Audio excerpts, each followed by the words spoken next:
35-year-old woman is dead tonight after a crash in an intersection known to be dangerous.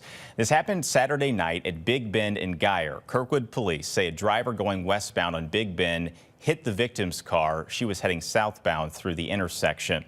Big Bend is a St. Louis County road slated for upgrades this year, but that was delayed to 2025 for various factors, including rising cost of materials and labor. More than 30,000 vehicles travel from Big Bend to I-44 daily.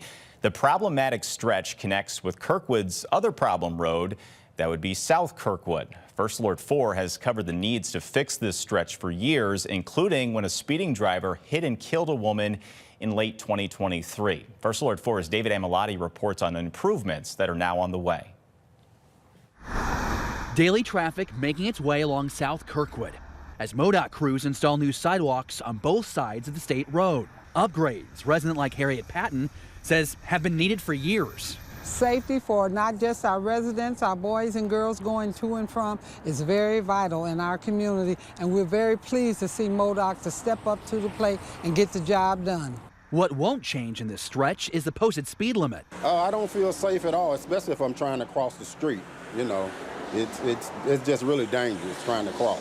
MoDOT engineer Ryan Percy says speed limits are fine, but the issue is inconsistent enforcement. That frustrates Safer Streets advocates who want traffic calming measures like reduced lane width and raised pedestrian crosswalks. Those things aren't being included here, and they don't meet the requirements for the way the roadway characteristics they don't fit here. So, I mean, a pedestrian crosswalk in the middle of a 5-lane section that has this amount of traffic coming through, it's not a good use of putting in there. This project is just one piece of a larger puzzle for Kirkwood to fix its roads. Kirkwood is the only Vision Zero community in the St. Louis Metro, one of 5 in the state.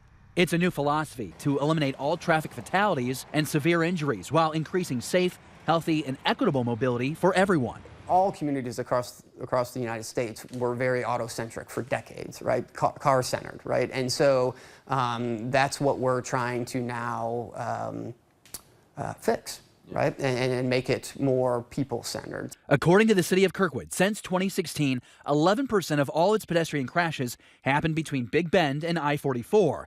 That's the most citywide. The same studies identified where crashes are happening and the equity analysis, areas of town that have populations more vulnerable to unsafe road conditions, such as Meacham Park. As you see here, it's a community of young people, old people who walk more, households without cars, minorities, and higher poverty rates. All cut off by I-44, rail tracks, and commercial development. The railroad, right? That's probably the most obvious. So, and this is something that has stemmed, it actually went back even before my time here with concerns about children living in Southeast Kirkwood walking to their schools, right? And having to walk across the railroad tracks. This project is part of the Southeast Kirkwood Connectivity Plan, a 2-year effort to make the rest of Kirkwood more accessible for residents like Patton. We'd like to see it get the job done. Let's get to the finish line.